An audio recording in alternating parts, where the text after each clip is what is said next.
Xin chào các bạn đã quay trở lại cùng một game. Như các bạn đã biết, bên cạnh các thảm họa khủng khiếp hay các ác nhân đáng sợ thì lời nguyền cũng là một yếu tố thú vị hay được sử dụng để chuyển thể thành game kinh dị. Hôm nay hãy cùng Tini điểm qua một số tựa game được xây dựng từ các lời nguyền đáng sợ nhé.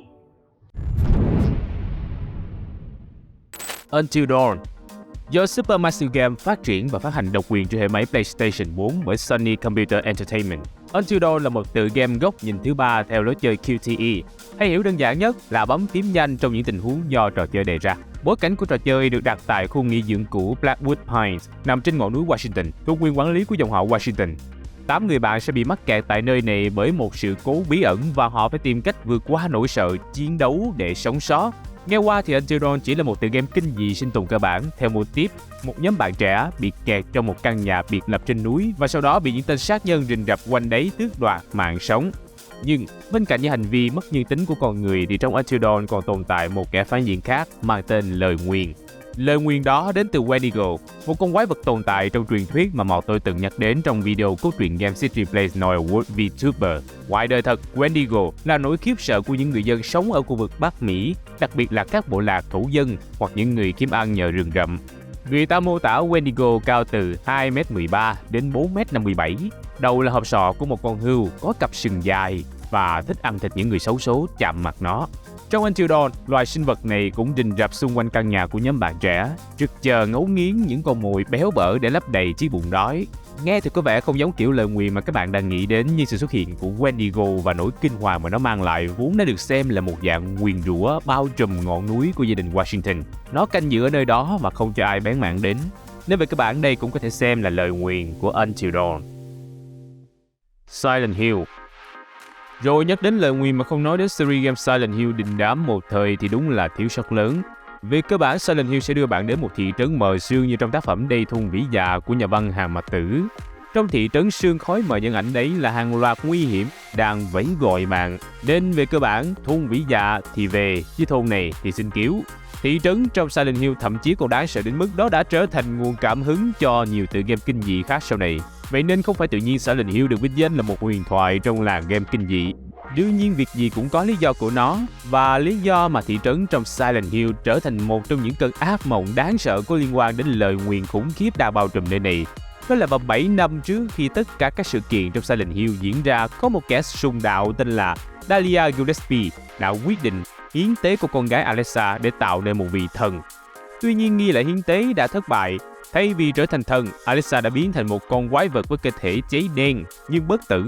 Sau đó, hàng loạt những chuyện khủng khiếp đã xảy ra với Alexa, khiến tinh thần của cô gái tội nghiệp ấy sụp đổ. Cuối cùng, Alexa đã dùng năng lực tâm linh của mình nguyền rủa toàn bộ thị trấn, biến nơi này thành một vùng đất chết chóc với đầy những hiện tượng siêu nhiên mà ta thấy trong Silent Hill. Thêm một điều thú vị là sắp tới, phần 2 của ngọn núi câm lặng sẽ được nhà phát triển làm lại. Đồng thời, một phần game khác trong vũ trụ Silent Hill, nhưng lấy bối cảnh là những truyền thuyết rùng rợn của Nhật Bản cũng đã được Konami nhá hàng. Nên là bạn nào là fan trung thành của series game này, đừng bỏ lỡ nha. Eternal Darkness là tựa game ra mắt từ những năm 2002 nên có lẽ cái tên Eternal Darkness khá xa lạ với những anh em game thủ hiện tại. Về cơ bản, tựa game này được xây dựng theo hướng phiêu lưu hành động, nên nếu bạn đã tìm một tựa game kiểu lời nguyền kinh dị chết chóc thì Eternal Darkness không phải là lựa chọn lý tưởng cho lắm. Nhưng nếu xét về mặt nào đó, Eternal Darkness vẫn có đầy đủ những yếu tố ghê rợn mà một lời nguyền nên có. Đầu tiên, cốt truyện trong trò chơi được kể bằng nhiều câu chuyện xảy ra ở những mốc thời gian khác nhau và được tổng hợp lại bên trong quyển sách Tome of Darkness được làm bằng thịt người. Và Tome of Darkness thực ra là một quyển sách bị nguyền rủa, cảnh báo cho nhân loại về mối đe dọa khủng khiếp chuẩn bị ập đến trong tương lai.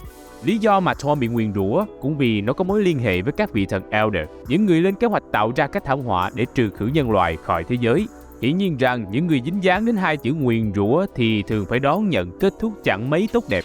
Trong Eternal Darkness, những nạn nhân được quyển sách Tome of Darkness chỉ mặc gọi tên sẽ lần lượt phải đón nhận những kết thúc thảm khốc mà tôi không tiện miêu tả.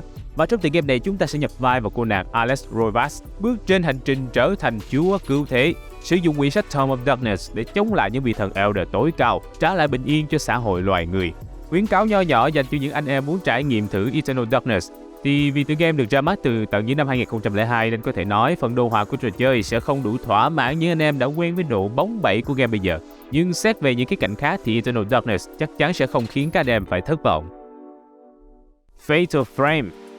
Cách đây không lâu thì Fate of Frame Mask of the Lunar Eclipse vừa được làm lại và bọn tôi cũng đã có một video về cốt truyện của phần đó rồi, anh em có thể xem lại nếu thích nhé. Còn nếu anh em nào chưa xem video đó thì về cơ bản Fate of Frame là một series game của Koei Tecmo lấy ý tưởng từ những nơi bị nguyền rủa và những nghi thức kỳ lạ. Thông thường cốt truyện trong các phần game Fate of Frame sẽ đi theo một tình tiết cố định, đó là một nơi nào đó thực hiện nghi lễ hiến tế rồi thất bại dẫn đến việc vùng đất đó bị vướng phải một lời nguyền chết chóc, khiến toàn bộ người dân thiệt mạng trở thành những hồn ma canh giữ lãnh địa lời nguyền, không cho những kẻ bên ngoài bước chân vào đấy. Phần game đầu tiên của series được lấy bối cảnh ở tòa nhà Himuro. Trong quá khứ, tòa nhà này là nơi diễn ra nghi thức đóng cổng địa ngục, nhưng thất bại. Sang đến phần thứ hai, một ngôi làng thực hiện nghi lễ hiến tế cặp song sinh, nhưng cũng thất bại, dẫn đến việc cả ngôi làng bị tuyệt diệt. Đến phần 3 thì câu chuyện đã đổi mới hơn khi cho lời nguyền xâm nhập vào giấc mơ của những con người xấu số. Rồi đến phần 4 mới được làm lại gần đây, ta sẽ đến với hội chứng ánh trăng, khiến cho con người ta mất ký ức, hủy hoại gương mặt rồi dẫn đến tử vong. Và hiển nhiên cũng có liên quan đến một vụ hiến tế thất bại từng xảy ra trong quá khứ. Sang đến phần cuối cùng, game sẽ đưa chúng ta đến một ngọn đồi bị nguyền rủa, nơi có một dòng nước được chảy trực tiếp từ địa ngục. Nếu là một người thích kiểu game kinh dị liên quan đến hiến tế, nguyền rủa thì mà tôi nghĩ bạn chọn Fate of Frame là đúng bài rồi đấy.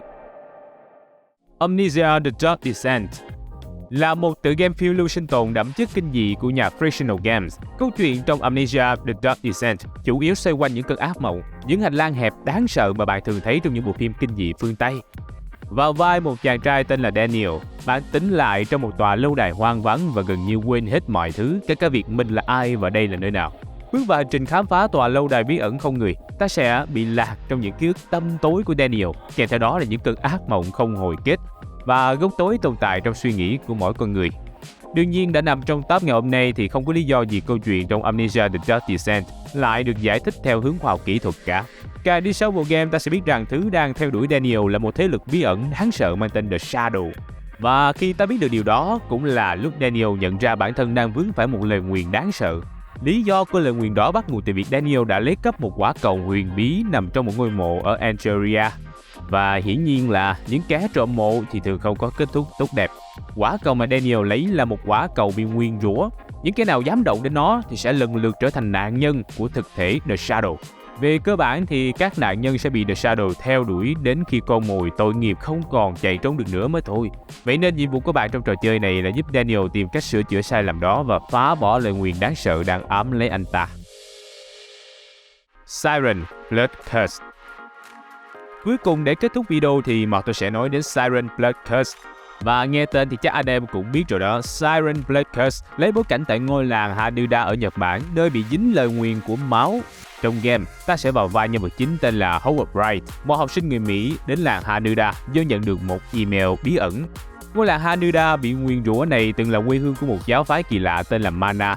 Sau khi bị nguyền rủa, nơi này đã trở thành vùng đất của lũ zombie khi đám sát sống liên tục vần quanh khu vực Hanuda, và đương nhiên chúng chính là thành quả của lời nguyền máu do vị thần Mana Kaiko đặt lên làng Hanuda.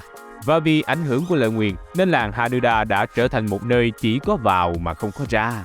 Vậy nên trong trò chơi không chỉ phải cố gắng thoát khỏi sự truy đuổi của đám sát sống khát máu, Howard còn phải tìm cách hóa giải lời nguyền máu nếu muốn thoát khỏi ngôi làng quái quỷ này. Không chỉ thế, trò chơi còn đề cập đến những nghi lễ hiến tế bí ẩn của những người dân làng Hanuda, cũng như những tập tục quái dị ở nơi này. Và vì phải sinh tồn với bầy sát sống, nên Siren Blood Curse vừa kinh dị tâm linh nhưng cũng vừa máu me rùng rợn, chẳng kém gì mấy tựa game Combat Excel thời nay. Vậy nên nếu thích kiểu game tâm linh, hiến tế mà cảm thấy như phân cảnh combat trong Fate of Frame quá nhẹ nhàng thì bạn có thể thử trải nghiệm Siren Blood Curse nha. Và câu chuyện về Siren Blood Curse đã kết thúc video ngày hôm nay rồi. Bạn đã chơi thử game nào trong danh sách này hay chưa? Nếu rồi thì hãy để lại bình luận phía bên dưới cho Tini biết nhé. Giờ thì xin chào và hẹn gặp lại những video tiếp theo. Bye bye!